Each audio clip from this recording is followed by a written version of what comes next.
नमस्कार मित्रों, आप सभी को फिर से एक बार मेरे चैनल पर हार्दिक स्वागत है।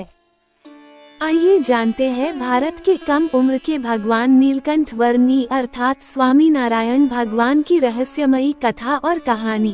भाग 5।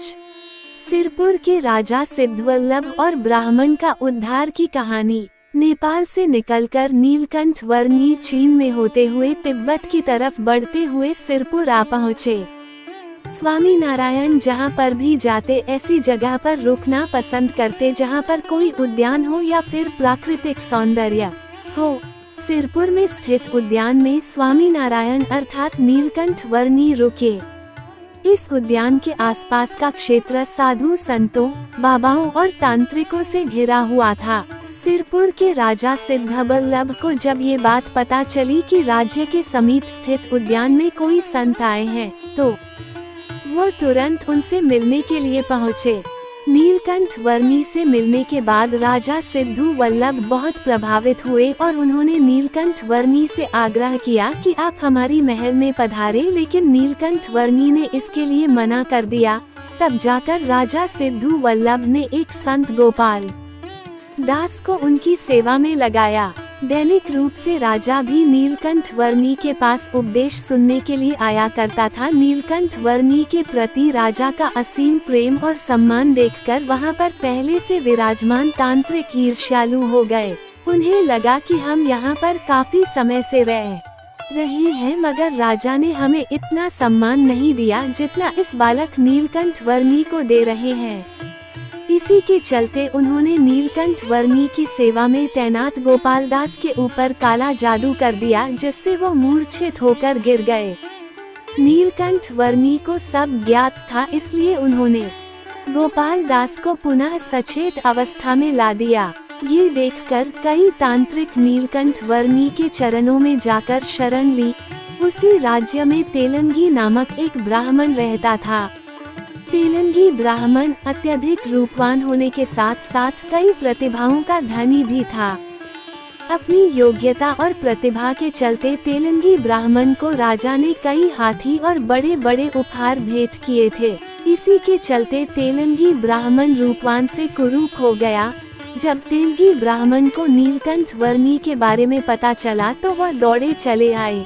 नीलकंठ वर्णी के चरणों में बैठकर उनसे विनती की कि हे भगवान, आप ही मेरा उद्धार कर सकते हैं।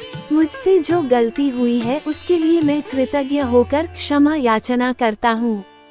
इतना सुनकर नीलकंठ वर्णी ने ब्राह्मण को पहले की तरह रूपवान बना दिया। आसाम में कामाख्या देवी के दरबार में नीलकंठ वर्णी की कहानी। मां कामाख्या देवी के दर्शन करने के लिए नीलकंठ वर्णी आसाम पहुँचे।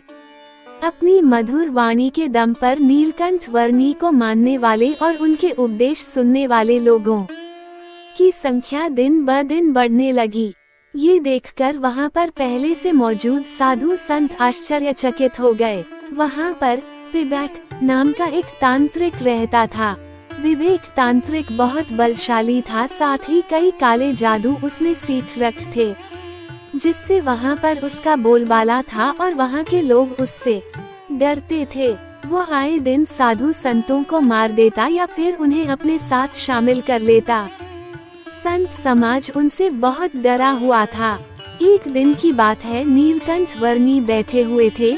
वहां पर उनके उपदेश सुनने वाले लोग भी मौजूद थे और कई साधु संत जो वर्षों से वहां पर रह रहे थे वह भी मौजूद थे। तभी वहां पर घूमते हुए पिबैक तांत्रिक आ पहुंचा।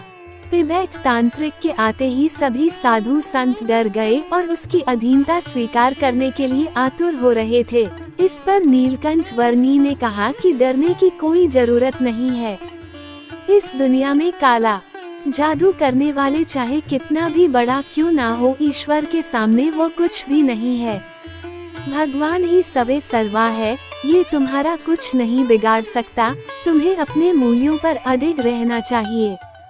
इतना सुनकर साधु संत बोल पड़े कि है बालक नीलकंठ वर्णी, आप इन्हें नहीं जानते हैं, ये बहुत ताकतवर हैं। पिबैक तांत्रिक भी उनकी बातें सुन रहा था। वह आग बबूला हो गया और अपनी शक्तियों का प्रयोग नीलकंठ वर्णी के विरुद्ध करने लगा, लेकिन उसके किसी भी जादू ने नीलकंठ वर्णी पर कोई असर नहीं डाला। इससे वह आग बबूला हो गया और अपनी विशेष साधना से भगवान हनुमान जी का आह्वान किया। हनुमान जी आए और उन्होंने सबसे पहले नीलकंठ वर्णी को प्रणाम किया और विवेक तांत्रिक को ही मारने के लिए आगे बढ़े।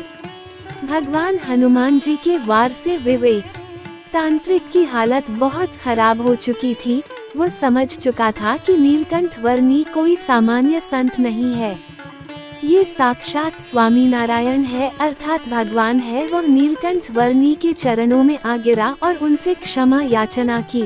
नीलकंठ वर्णी बहुत ही उदार स्वभाव के थे, इसलिए उन्होंने पिबैक तांत्रिक को माफ कर दिया और उनके सभी दर्दों का हरण कर लिया। यहाँ से आगे बढ़ते हुए नीलकंठ वर्णी नवलखा पर्वत पहुँचे, जहाँ पर हजारों वर्षों से कई संत भगवान की आराधना कर रहे थे। वो सामान्य संत नहीं थे, इसलिए सामान्य लोग उन्हें देख भी नहीं पाते थे। नीलकंठ वर्णी के आगमन से पूर्व वहां पर आकाशवाणी हुई कि भगवान स्वामी नारायण साक्षात यहां पर पधार रहे हैं। वो एक सामान्य बालक के रूप में है। इतना सुनकर वहां पर मौजूद सभी साधु बहुत प्रसन्न हुए और उनके आगमन से पूर्व